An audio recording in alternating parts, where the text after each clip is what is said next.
T1 taper guide was developed so that 7 types of surgical kits such as surgical guide kit, second surgical guide kit, narrow implant kit, taper kit, ultra-wide kit, teeth removal socket guide kit, and cortical kit can be used as one kit.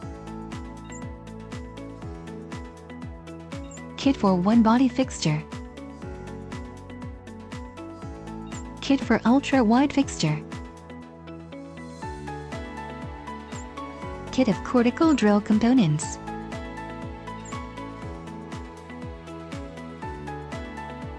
Guide kit for first surgery.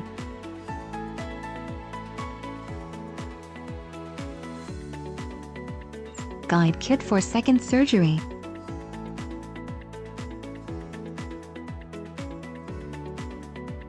Teeth removal socket guide.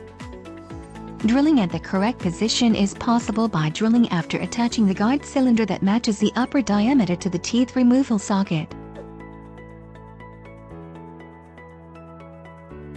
The taper kit cut the number of drilling in half compared to the conventional surgical kit, shortening the implant operation time.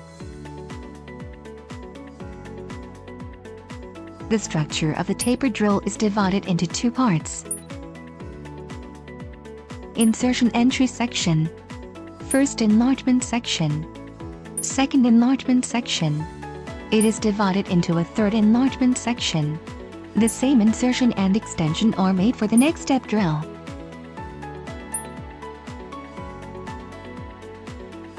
The taper drill can be expanded up to 3 steps sequentially with one drilling, making 3 drilling effects with one drill.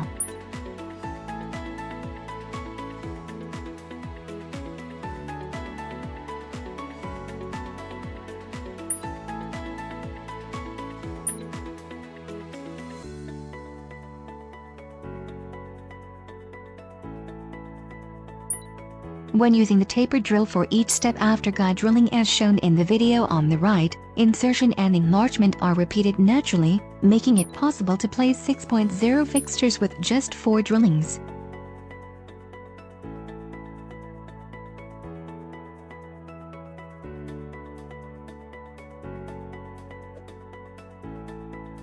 The sequence by fixture diameter is as follows.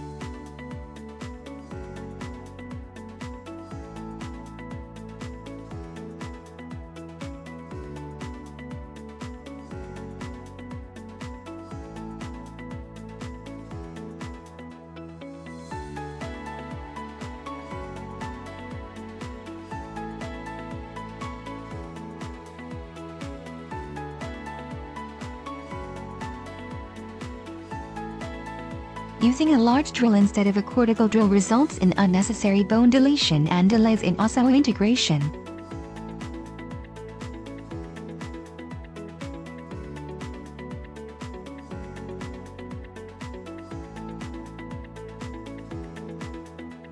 Osseointegration time is shortened because there is no unnecessary excessive removal when using a cortical drill.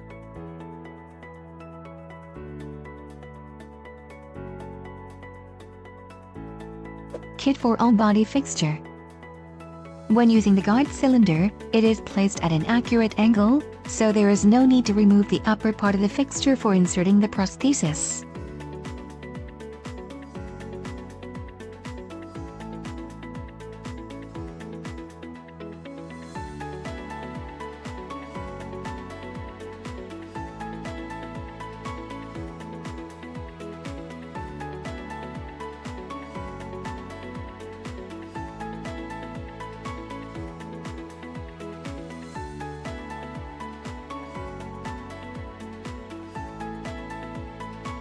The sequence by fixture diameter is as follows.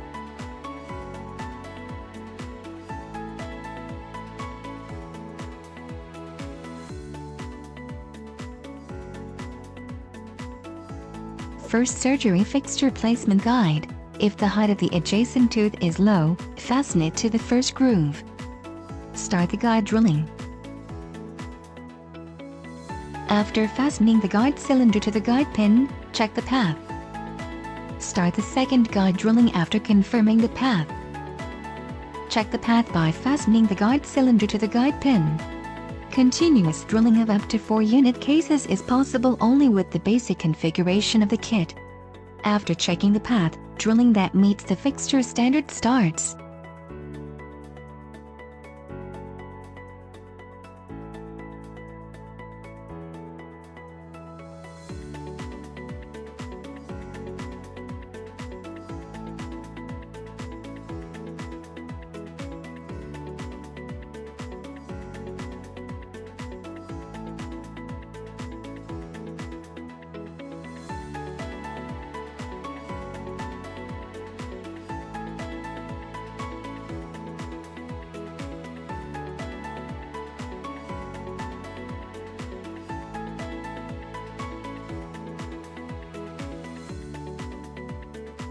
Second surgery guide. If the guide cylinder of the same size as the first surgery is fastened to the tissue punch and punctured, the cover screw can be removed without incision. For multi-cases, continuous punching of up to 4 unit cases is possible by fastening the cylinder guide pin to the fixture and then inserting the guide cylinder.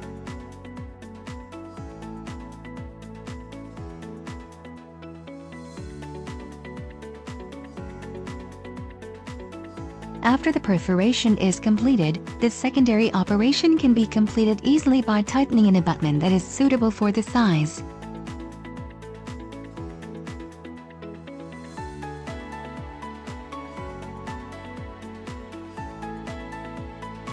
The tissue punch guide pin allows for easy perforation even when the gingiva is thick or the surface of the alveolar bone is irregular.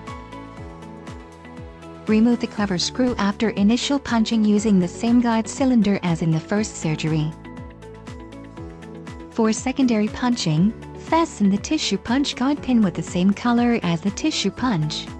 If it is impossible to make a clean hole at once due to thick gingiva or irregular alveolar bone, you can use the tissue punch by moving it up and down to make a clean hole. Use a 4.8 pi tissue punch when using a healing abutment with a diameter of 6.0 or more.